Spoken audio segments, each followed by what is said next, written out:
Hello सभी छात्र छात्राओं को मेरा शुभ आशीष।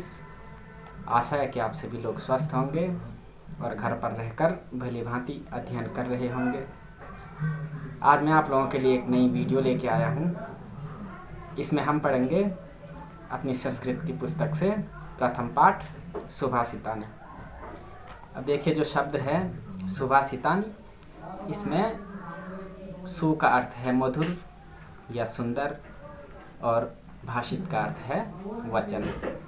तो इस शब्द का अर्थ हो गया मधुर वचन। तो क्या मधुर वचन है, हम ये इस पाठ में पढ़ेंगे। और संस्कृत में कई सारी ऐसी सूक्ति होती हैं, कई ऐसे वचन होते हैं, कई ऐसे श्लोक होते हैं जो हमें कुछ ना कुछ सिखाते हैं। और इन्हें सीख कर यदि हमने अपने जीवन में उतार लिया तो निश्चित ही हमारे व्यवहार में कई सकारात्मक परिवर्तन होते हैं। तो देखिए हम पढ़ेंगे, पहला श्लोक पढ़ेंगे। गुणा गुणज्ञेषु गुणा भवन्ति ते निर्गुणं प्राप्यं भवन्ति दोषा सुस्वादुतोया प्रभवन्ति नद्या समुद्रमासाद्य भवन्त्यपेया।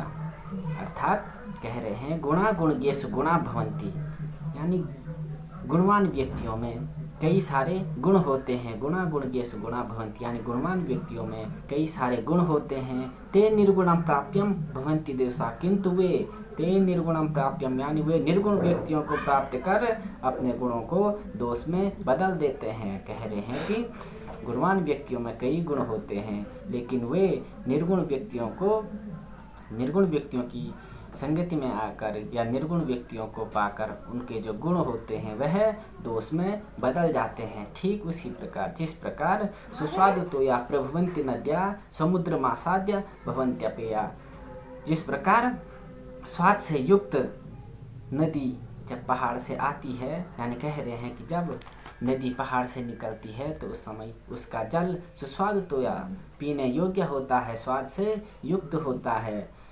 किंतु समुद्रमासाद्य भवन्त्यपेया, किंतु वे जब नदियाँ समुद्र में मिलती हैं तो उनका जल पीने योग्य नहीं रह जाता। समुद्रमासाद्य भवन्त्यपेया, अपेया यानी पीने योग्य नहीं। तो जो गुणी व्यक्ति होते हैं उनमें कई सारे गुण होते हैं, लेकिन वे निर्गुण व्यक्तियों को पाकर उनके गुण दोष में बदल जाते हैं। ठीक उसी प्रकार जिस प्रकार नदियाँ स्वादिष्ट जल से युक्त पर्वत से निकलती हैं किंतु समुद्र तक पहुंचकर वे पीने योग्य नहीं रह जाती। अर्थात इसका भाव है कि संगति में गुण विकसित होते हैं किंतु कुसंगति में वही गुण दोष स्वरूप हो जाते हैं, अर्थात दोष में बदल जाते हैं। अगला देखेंगे। साहित्य संगीत कला विहीनो साक्षात पशुपुच्छ विषाणहीनो तृणम न खादनपि जीव मानो तद्गाद देहम परमम पशुनाम। अब देखिए साहित्य संगीत कला विहीना, साहित्य से संगीत से और कला से जो विहीन है, इन तीनों चीज़ों से जो व्यक्ति रहित है वह साक्षात पशुपुच्छ विषाणहीना, यानी साक्षात पशु है। कहाँ? इस पृथ्वी में जो व्यक्ति साहित्य से संगीत से और कला इन तीनों चीज़ों से रहित है, इन तीनों चीज़ों से हीन है, वह इस पृथ्वी पर साक्षात पशु है। लेकिन कैसा पशु है? पुच्छ विषाणहीना, जिसकी पूंछ नहीं है, जो पूंछ से रहित है और जो घास नहीं खाता है। अर्थात तृणम न खादनपि जीव मानो, तृण यानी घास न खाते हुए भी जीवित है। ये उसका सौभाग्य है कि वह पशु होते हुए भी, इस पृथ्वी में पशु होते हुए भी घास नहीं खाता है, अपितु मीठे मीठे व्यंजन खाता है। तब गाद ध्येयम परमम पशुनाम, वह पशुओं में परम है। अर्थात कहने का तात्पर्य है कि साहित्य संगीत व कला कौशल से जो व्यक्तिहीन होता है वह वास्तव में पूंछ या सींग से रहित होता है और जो घास न खाता हुआ भी जीवित रहता है। यह उन पशुओं का परम सौभाग्य है कि वह घास फूस न खाकर अपितु स्वादिष्ट व्यंजन खाते हैं और इस पृथ्वी पर जीवन यापन कर रहे हैं। अर्थात कहने का भाव है साहित्य में अभिरुचि, संगीत आदि कलाओं में कौशल से ही मनुष्य बनता है, अन्यथा वह पशु के जैसा ही जीवन व्यतीत करता है। ठीक है। अब अगला देखिए। शुद्धस्य नश्यति यशो पिशुनस्य मैत्री नष्ट क्रियस्य कुलमर्थ परस्य धर्मो विद्याफलम व्यसनिनो कृपणस्य सौख्यम राज्यम प्रमत सचिवस्य नराधिपस्य। इसका अर्थ देखिए, लुब्धस्य यानी लालची व्यक्ति का, लुब्धस्य नश्यति यानी लालची व्यक्ति का यश, पिशुनस्य मैत्री, पिशुनस्य यानी चुगलखोर, और चुगलखोर की मैत्री यानी उसकी दोस्ती, नष्ट क्रियस्य कुलमर्थ परस्य धर्मो यानी कर्महीन का कुल, यानी जो कर्म नहीं करता है, कोई भी काम नहीं करता है उसका कुल, और अर्थ परस्य धर्मो, और जो धन को अधिक महत्व देता है, अर्थात हमेशा धन के पीछे पड़ा हुआ रहता है, उसको कमाने की सोचता रहता है 24 घंटे, उसकी धर्म परायणता यानी उसका धर्म, और विद्या फलम व्यसनिनो कृपणस्य सौख्यम यानी बुरी आदतों वाले व्यक्ति का फल, विद्या फलम यानी विद्या का फल, व्यसनिनो कृपणस्य सौख्यम यानी बुरी आदतों वाले व्यक्ति का ये बुरी आदतों वाले व्यक्ति को विद्या का फल अर्थात विद्या से मिलने वाला लाभ खत्म हो जाता है, वह नहीं मिल पाता है। राज्यम प्रमथ सचिवस्य नराधिपस्य, और कंजूस का सुख और प्रमाद करने वाले मंत्री युक्त राजा को राज्य सत्ता, उसकी राज्य सत्ता नष्ट हो जाती है। अर्थात कहने का तात्पर्य है, जो लालची व्यक्ति होता है उसका यश, चुगलखोर की दोस्ती, कर्महीन का कुल, और धन को अधिक महत्व देने वाले का धर्म, और बुरी आदतों वाले की विद्या का फल, और मंत्री का, जो मंत्री होता है वह यदि अपने कर्तव्य के प्रति लापरवाह होता है तो उसकी कर्तव्य परायणता, ये सारी चीज़ें नष्ट हो जाती हैं। अर्थात कहने का तात्पर्य है, यदि यश चाहिए तो व्यक्ति को लालच नहीं करना चाहिए, मित्रता चाहिए तो उसे चुगलखोरी नहीं करनी चाहिए उसको, और वह धर्म का आचरण करना चाहता है तो उसे धन को अधिक महत्व नहीं देना चाहिए, उसे विद्या का फल प्राप्त करना है तो वह बुरी आदतों को छोड़ दे, उनका त्याग कर दे, और जीवन में सुख चाहिए तो हमें कंजूस नहीं बनना चाहिए, और सत्ता को हमें बनाए रखना है तो हमें अपने कर्तव्य यानी अपने मंत्री कर्तव्य के प्रति कभी भी लापरवाह नहीं होना चाहिए। तो कहने का तात्पर्य है, जब हमें बुरी आदतें होंगी तो हम किसी भी चीज़ को भली भांति प्राप्त नहीं कर सकते हैं। अर्थात जो हमारे पास हो भी तो बुरी आदतों के कारण वो सारी चीज़ें नष्ट हो जाती हैं, वे छूट जाती हैं। अब अगला देखेंगे, इत्वा रसम तु कटुकम मधुरम समानम माधुर्यमेव जनयेन मधुमक्षिकासो संतस्तथैव समसज्जन दुर्जनानाम श्रुत्वा वचो मधुर सूक्ति रसम सृजति। अब देखिए, पीत्वा रसम तु कटुकम मधुरम समानम, पीत्वा रसम यानी रस पीती है, कटुकम मधुरम समानम, कड़वा, कटुक यानी कड़वा, मधुर यानी मीठा, वह कड़वा और मीठा रस पीती है, दोनों को समान रूप से, अर्थात कह रहे हैं कि मीठा और कड़वे रस को वह समान रूप से पीती है। कौन? माधुर्यमेव जनयेन या मधुमक्षिकासो, अर्थात जो मधुमक्खी होती है वह कड़वे और मीठे रस को पीती है, लेकिन हमेशा मीठा रस ही उत्पन्न करती है, मीठे रस का ही निर्माण करती है। ठीक उसी प्रकार जिस प्रकार संतस्तथैव समसज्ज दुर्जनाना, अर्थात जिस प्रकार कोई संत लोग सज्जन व दुर्जन लोगों की बात एक समान सुनकर श्रुत्वा वचो मधुर सूक्ति रसम सृजति, सुनकर सूक्ति रूप रस का सृजन करते हैं। अर्थात जिस प्रकार मधुमक्खी कड़वे और मीठे रस को पीकर हमेशा मीठा रस ही उत्पन्न करती है, उसी प्रकार जो संत होते हैं वह किसी दुर्जन व्यक्ति और सज्जन व्यक्ति दोनों की बातें सुनकर हमेशा सूक्ति होते हैं जो हमेशा हमें अच्छा ज्ञान देती हैं, उन्हें कहते हैं सूक्ति। वह एक पंक्तियों में हो सकती है, 2 पंक्तियों में हो सकती है, यानी बहुत कम मात्रा में, यानी बहुत कम शब्दों में वह हमें काफ़ी कुछ कहती है।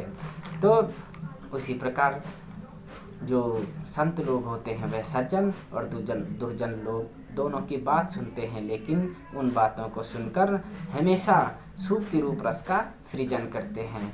यानी इसका भाव है, संत लोग सज्जन और दुर्जन में भेदभाव न कर दोनों की बात सुनकर अच्छी बातें कहते हैं। ठीक उसी प्रकार जिस प्रकार मधुमक्खी मीठा अथवा कड़वा दोनों रस एक समान पीकर हमेशा मधु का ही यानी मीठे रस का ही निर्माण करती है। समझ में आया? अगला देखिए, विहाय पौरुषम यो हि देवमावलंबते प्रसाद सिंहवतस्य मूर्धनि तिष्ठन्ति वयसा। विहाय पौरुषम यानी मेहनत को छोड़कर, यो हि देवमेवावलंबते जो अपने भाग्य को सहारा देता है यानी अपने भाग्य का सहारा लेता है। पौरुषम विहाय मेहनत को छोड़कर, प्रसाद सिंहवतस्य मूर्धनि तिष्ठन्ति वयसा वह प्रसाद सिंहवतस्य जिस प्रकार महल के द्वार पर बना, कोई सिंह देखा होगा आपने, वह महल के द्वार पे बना हुआ होता है लेकिन वह शक्तिशाली नहीं होता क्योंकि वह तो नकली है, एक मूर्ति रूप में वह वहाँ पे रखा हुआ रहता है। तो उस शेर के ऊपर क्या होता है, कई सारे कौवे बैठते हैं, कई सारे लोग बैठते हैं, वो भी निडर होके, क्योंकि वह असली तो है नहीं।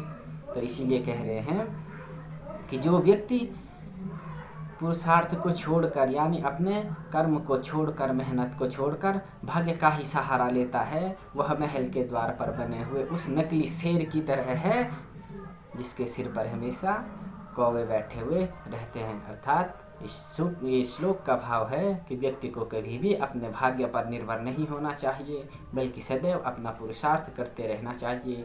भाग्य पर भरोसा करने वाला ऐसा व्यक्ति सदैव दिखावा ही करता रहता है। इसलिए हमें हमेशा मेहनत करनी चाहिए, मेहनत पर ही हमारा भाग्य निर्भर करता है। जिस प्रकार की हम जिस मेहनत करते हैं उसी प्रकार हमें उसका फल मिलता है। अगला देखेंगे, पुष्प पत्र फल छाया मूल वलकल दारुभी धन्या में हिरुहा ये सा विमुखा यान्ति नार्थिना। अब देखिए, पुष्प पत्र यानी पुष्प पत्र फल छाया मूल वलकल दारुभी यानी ये सारी चीज़ें यानी फूल, पत्ते, फल, छाया, जड़, छाल और लकड़ी, ये सारी चीज़ें किसमें होती हैं? पेड़ में होती हैं।